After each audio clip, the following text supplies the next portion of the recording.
Hello homies, welcome back to another episode of Anime Reviews. I'm so sorry. আমি জানি আমি like এক দেড় মাস কি অলমোস্ট 2 মাস ধরে উধাও ছিলাম আমি, আই নো দ্যাট। বাট এমন না যে আমি ইউটিউবের থেকেই উধাও ছিলাম, আমি ইউটিউবে ছিলাম FWK তে, যেটা K-pop reactions-এর চ্যানেল। তো তোমরা যদি K-pop ইন্টারেস্টেড থাকো ওটাকে চেক আউট করতে পারো। ওখানে হিন্দিতে K-pop reactions দিয়ে আমি আর কে, I am so sorry. But আমি জানি এই টাইমে অনেক অ্যানিমে নিউজ রয়েছে, অনেক অ্যানিমে রিলিজ হয়ে গেছে, আর আমার পক্ষে 3টে আলাদা রিভিউ বানানো সম্ভব ছিল না। তাই আমি ডিমন স্লেয়ার, কাইজু নাম্বার 8 আর উইন্ড ব্রেকারের একসাথে দিয়ে দিই। প্রথমত আমি রিভিউ দেবো উইন্ড ব্রেকারের, দেন কাইজু নাম্বার 8-এর, অ্যান্ড ফাইনালি গিয়ে ডিমন স্লেয়ার দেবো। তো তোমরা তো জিজ্ঞেস করো ভাই ডিমন স্লেয়ারটা লাস্ট না, আমি রিলিজ ওয়াইজ বলছি। উইন্ড ব্রেকার আগে রিলিজ হয়েছিল, কাইজু নাম্বার 8 তারপরে ডিমন স্লেয়ার রিলিজ হয়েছিল। দ্যাটস ওয়াই আমি এইভাবে যাচ্ছি, এইভাবে তোমরা চলতে থাকো। প্রথমত চলে আসি উইন্ড ব্রেকারের উপর। তো উইন্ড ব্রেকার বেসিক্যালি একটা গ্যাং বেসড অ্যানিমে, মানে ওই গ্যাং অ্যানিমেগুলো হয় না টোকিও রিভেঞ্জার্সের মতো, ওরকমই, যেখানে আমাদের মেন ক্যারেক্টার থাকবে হারুকা সাকুরা, সাকুরা যে থাকবে, ওকে ছোটোবেলা থেকে ওরা খুব বাজে ট্রিট করবে because he was different, and that's why ওর এমন একটা মাইন্ডসেট তৈরি হবে যেটা একটু লিটারালি অন্যরকম। মানে ও ভাবতে শুরু করবে যে আমাকে স্ট্রং হতে হবে, আমাকে পাওয়ারফুল হতে হবে, তাহলেই আমাকে সবাই গুরুত্ব দেবে। অ্যান্ড এই ভেবে ও একটা টাউনে আসবে, আর এখানে বোফুরিন বলে একটা গ্যাং থাকবে, প্রবাবলি ওটা জয়েন করবে। প্রবাবলি বললাম কারণ আমি গ্রুপের নামটা বোফুরিন না ফুরিন আমি ভুলে যাচ্ছি, সো সরি। আমিও এক সপ্তাহ আগে অ্যানিমেটা দেখেছি, এক সপ্তাহ পরে রিভিউ দিতে বসি, তো অনেক কিছু ভুলে যাচ্ছি, সো সরি গাইজ, কিছু ভুলে। তো বেসিক্যালি যাবে, অ্যান্ড দেন ওখানে গিয়ে জানতে পারে যে ভাই এখানে তো এরা নর্মালি মারপিট করে না, এখানে তো এরা প্রোটেক্টার, শহরের মাসিহা হয়ে ঘুরে বেড়াচ্ছে, যেটা ওকে পিস অফ করে দেবে বিকজ ও তো এরকম ভেবে আসেনি। অ্যান্ড দেন আস্তে আস্তে ও ওই লোকজনের সাথে কিপ আপ করবে। আর এপিসোড 30 যেটা লাস্ট এপিসোড, একটা ভালো ক্লিপ হ্যাঙ্গারে ছাড়বে, যেটা জন্যে আমি সিজন 2টা আরও তাড়াতাড়ি চাই because I am liking this gang type of anime. আর আমি বলছি আমি টোকিও রিভেঞ্জার্স দেখি অনেস্টলি।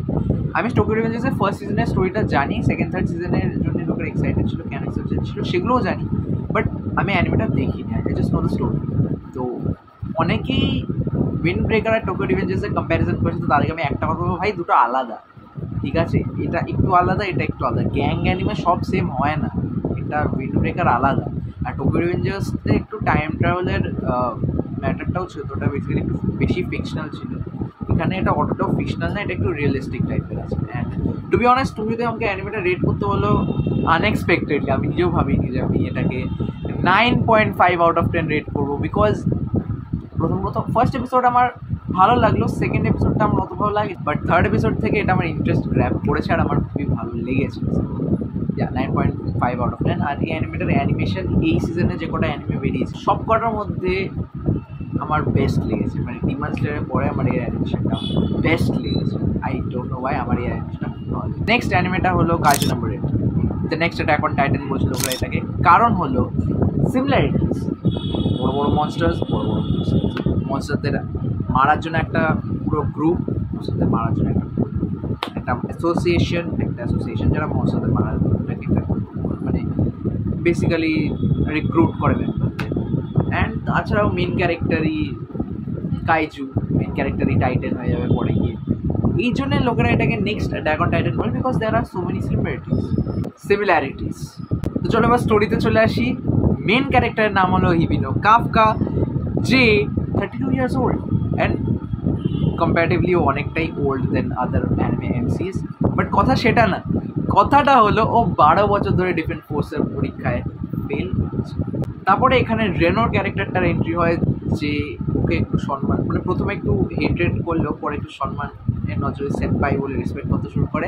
অ্যান্ড ওরা দুজন এক্সাম দেয়, আর এক্সাম দিয়ে ডিফেন্স ফোর্স জয়েন করে। বাট তার আগে একটা কেস হয়ে যায়। কেসটা কি, হিবিনো কাফকার মধ্যে একটা কাইজু ঢুকে একটা কাইজু বানিয়ে, যেমনভাবে প্যারাসাইট মুভিটা হয়েছে, মানে প্যারাসাইট অ্যানিমেটা হয়েছে, সেম কেস এখানে হয়। আর এইটার জন্যে লাইক প্রথমত রেনো ভয় পেয়ে যাবে যে ভাই একটা কাইজু কি করছে, বাট দেন ও রিয়েলাইজ করবে এটা ওর সেনপাই।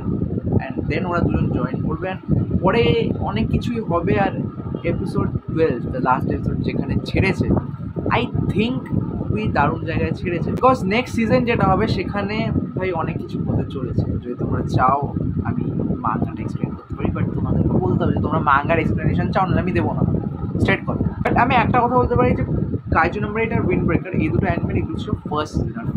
মোস্ট অফ দ্য এখনকার অ্যানিমেগুলো 12-13 এপিসোডের হয় ফার্স্ট সিজন, যেগুলো পুরো অ্যানিমেটাকে অ্যাকচুয়ালি সেট আপ করে নেক্সট সিজনগুলোকে, ঠিক আছে? মানে তো মোস্ট অফ দ্য অ্যানিমের ফার্স্ট সিজনগুলো, এপিসোড না সিজনগুলো, ফিউচারের সিজনগুলোকে সেট আপ করে। তো বলছি না যে একদম মাইন্ড ব্লোয়িং স্টাফ পাবে, বাট হ্যাঁ কিছু কিছু iconic and like big moments Kaiju number 8-এ আছে। আর উইন্ড ব্রেকার যে ফাইটিং শোনান তোমাদের ভালো লাগবে, কারণ আমারও শোনান ভালো লাগে, তোমাদের ভালো লাগবে, খুব ভালো লাগবে। ওকে, সো যদি কাইজু নাম্বার 8-কে রেট করতে হয় বলো, I will definitely rate it 9.2 out of 10। আর একটা কথা যেটা আমি বলতে ভুলে গেছিলাম, উইন্ড ব্রেকার সিজন 2 কনফার্ম হয়ে গেছে, and I am damn excited for that bro, I am serious, I am damn excited ভাই, because episode 1, I mean season 1 দারুণ ছিল। সিজন 1 একটা ফাইট, একটা ক্যারেক্টারদের conversation, it teaches you something. So season 2 সেই লেভেলের চলছে। ফাইনালি চলে আসা যাক most awaited Demon Slayer season 4 Hashira training আর্কের উপর, যেটার রিভিউটা আমি দিতে খুব ড্যাম এক্সাইটেড ছিলাম ভাই। It's the 4th season of Demon Slayer, can you believe it? It's the 4th season. And আমি যখন ডিমন স্লেয়ার দেখেছিলাম তখন সবে সিজন 2 ছিল, মানে অনেকটাই আগে। So I am following Demon Slayer since 2020।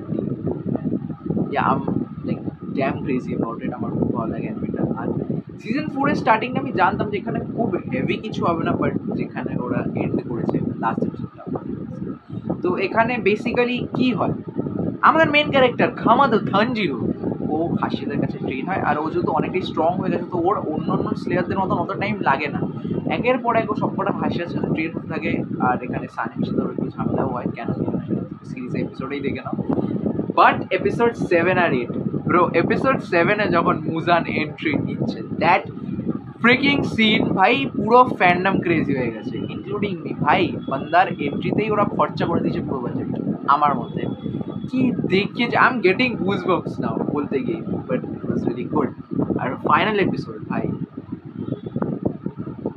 I am getting goosebumps. Infinity ক্যাসলার শুরু হয়ে গেছে, এইটুকু আমি বলছি, এর বেশি আমি অ্যাকচুয়ালি বলবো না। অ্যানিমেশন অ্যাজ অবভিয়াস পিক ছিল, মিউজিক খুব ভালো ছিল, সব কিছুই ভালো ছিল, আমার আলাদা করে কিছু বলার নেই। আর এখানে সিজন 2 এর পরে I think peak fight scenes বলবো না, বাট ভালো ফাইট সিনস সিজন 2 এর মতন এখানে কম টাইমের জন্য হলেও আছে, যেটা দেখে আমার সিজন 2 এর ফাইটটা ওখানে পড়ে গেছে। কার ফাইট আমি বলবো না, দেখে না, আমি বলবো না। আর একটা হ্যাপি নিউজ আছে, তো একটা রুমার চলছিল যে হয়তো ডিমন স্লেয়ার ইনফিনিটি ক্যাসলারকে একটা ট্রিলজি, মানে ওটা 24টা এপিসোডের সিরিজ না, বাট 3টে মুভিতে ডিভাইড করবে। অ্যান্ড ইয়া, ইটস ট্রু, ওরা 3টে মুভি বানাবে ইনফিনিটি ক্যাসলার ট্রিলজি। অ্যান্ড এটা ট্রিলজি হবে, কোনো রিক্যাপ না, এটা প্রপার ট্রিলজি হবে। আর এর মধ্যে ইনক্লুডেড থাকবে সোনি পিকচার্স, মানে সোনি পিকচার্স এর মধ্যে আছে ভাই। তো ধরে নাও কি ডেঞ্জার লেভেলে আমরা দেখতে পারবো রিপ্রেজেন্টেশনটা।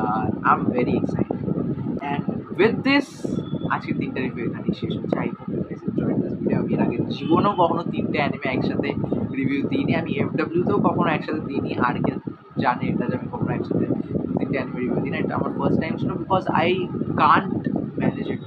So I hope you guys enjoyed it. If you guys enjoyed it then like this video, তোমাদের লাইক করে দেওয়া উচিত এনজয় করতে ভাই, স্ট্রেট কথা।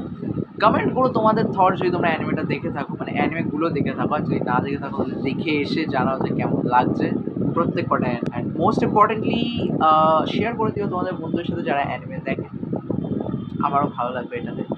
অ্যান্ড সাবস্ক্রাইব করে দাও, বিকজ আমি কন্টেন্ট এরকম আনা থামাবো না, আই নো তোমাদেরও ভালো লাগে দেখতে। So subscribe. নেক্সট ভিডিওতে দেখা হচ্ছে, till then wait for me, I will be right back.